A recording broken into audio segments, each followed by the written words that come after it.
এখানে টর্চার করা হয়েছে।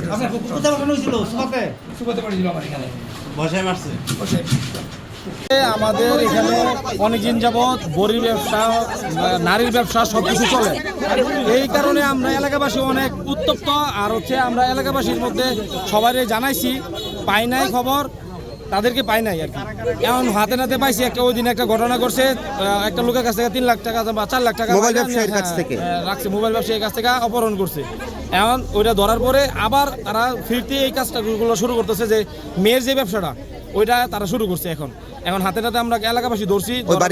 হ্যাঁ, ওই বাড়িতেই ব্যবসাটা চলে। তার ফ্যামিলির যত আছে সাপোর্ট দেওয়ার মতো সবাই এখানে আছে। অর্থাৎ অসামাজিক কার্যকলাপের জন্য আমরা মানে অত্যন্তভাবে আমরা মানে হয়ে গেছি যে আমরা এটা ধরবো কিভাবে। আজকে ধরছি, যাই হোক আল্লাহ রহম করছে। এই জন্য আমরা আপনাদেরকে খবর দিছি, পুলিশ খবর দিছি, তারা যাই বিচারটা করবে, আমরা ওইটা নিব।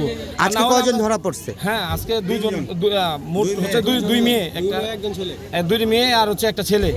ওই ছেলেটা আর কি সবসময় আয়না দেওয়া যায় এখানে, সাপ্লাই করে আর কি, মেয়েটারে সাপ্লাই করে ওই বড় জায়গায়। আর টাকা নিল না, ওই খবর শুনে বাইরে খবর দিচ্ছে যে নাসির বাইরে যে আপনাদেরকে যে চক্রটা ধরছিল তাদেরকে আমরা হাতে নাতে ধরছি অন্য একটা কাজ। তারা নারী ব্যবসার পাশাপাশি মানুষকে ব্ল্যাকমেইল করে টাকা নেয়, মাদক ব্যবসা করে, এরকম অভিযোগ। ফাঁকা রাস্তায় পাইলে তাদেরকে আমরা কথাবার্তা বইলা বা হচ্ছে যদি মারপিট করা লাগে তাহলে নাসির ভাই কিন্তু মারপিট করে নিচ্ছে তারা। এখানে যে আপনার কি জানি নামটা বাবুল নাকি, কুকনের বাড়িতে কুকনের ওয়াইফ আর কুকন মিলা কুকনের ওয়াইফ। জি কুকনের ওয়াইফ। 10টার পরে আনছে, পরে আমি মেয়েদেরকে গাইলাইছি। পরে মেয়ে নিয়ে আসছিল, মেয়ে 3টা আনছে। আমি পরে আনে বকছি, পরে আপন রে আর সাকিব রে বলছে কই মহিলা ভাবি আমারে বকছে। আপনার বাড়িতে এরকম অসামাজিক কার্যকলাপ হয়, এটা আপনারা জানেন না? বকছি, পরে বহার সাথে সাথে কে করে এই ব্যবসাটা? কে করে? এই যে অপহরণ করে, মাদক বিক্রি করে, মেয়ে নিয়ে আসে। তার আগে হাইরা সাকিবে আপনে কইতে জানি ছেলেরে মেয়েরে ধরে আমার বাসা একটা রাজানি সমানছে। আপনার বাড়িতে ছিল না? হ্যাঁ, আমার বাড়িতে আসিল। পরে আমি তাহলে আপনি এই কথা অস্বীকার করেন কেন? আপনার বাড়িতেই ছিল, আপনি নিয়ে আসছেন, অস্বীকার করেন? আমি না স্যার, আমার হাজবেন্ড আনছে না, সাকিবে একটা লোকের সারা যত দিন ধরে তার জামাই আগে করছে চুরি হইরা, পরে দেশের মেশে সব চুরি না খাইছে।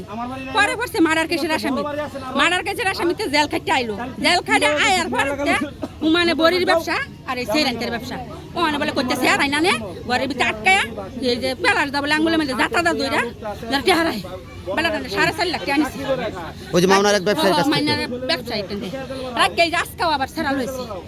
এক ছাড়া লইয়া ঘরের ভিতরে আন্দাইছে। পরে জাঙ্গর এলাকাবাসীরা দৌড়ছি শাস্তি। পরে পরে তার জামাই এই যে এইটা হচ্ছে মেইন ঘর তালা মাইরে থই আহে বাইরে বই দেয়, মানুষ পাহারা দেয়।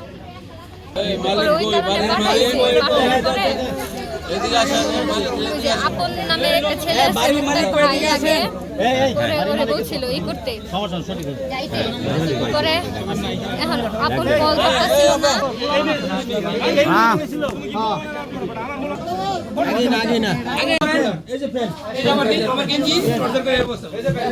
কি অবস্থা করছে এটা দেখেন।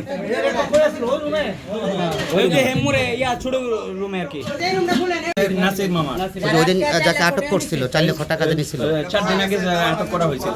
ঠিক আছে, রক্ত মাখা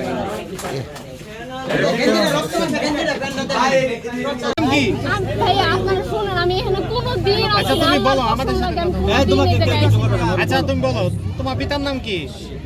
আমার পিতার নাম আব্দুল মালিক শেখ।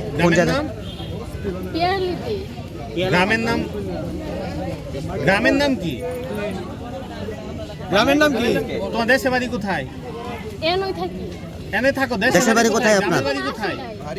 আপনার দেশের বাড়ি কোথায় বলেন? গ্রামের বাড়ি কোথায়? এখানেই থাকি। আরে এখানে থাকেন, গ্রামের বাড়ি কোথায়? জায়গার নাম আছে না? এই জায়গায় আপনাদের গ্রামের বাড়ি এখানে শ্রীপুরে? শ্রীপুরে গ্রামের বাড়ি কোন জায়গায় বলেন? এই যে বাজারে, শ্রীপুর বাজারে। তোমার বাবা জানে যে তুমি কোন দিন রাতে? কোন দিন রাতে? আমার না আমি মহিলারা কইছে এটা ছিল মহিলারা কইছে এটা ছিল আমি। এই যে এখানে হানি ট্রেপে ছেলে মেয়ে আটক রাখা হয়েছে স্থানীয় জনতা কর্তৃক, সেই সংবাদ পাই আমি এখানে আসি। এসে তাদেরকে জনগণ কর্তৃক ধৃত অবস্থায় পাই। পরে জানতে পারি তার পূর্বে এই ধরনের একটা হানি ট্রেপের তারা ঘটনা ঘটাইছে এবং যিনি ভিকটিম ছিলেন উনি শনাক্ত করছে এরা এর সাথে জড়িত। আর এদেরকে জিজ্ঞাসাবাদে তারা প্রাথমিক স্বীকার করেছে তারা পূর্বে এই ধরনের ঘটনা ঘটিয়েছে। এখন আমরা আমাদের হেফাজতে নিয়েছি, আইনগত ব্যবস্থা থানায় গ্রহণ করা হবে।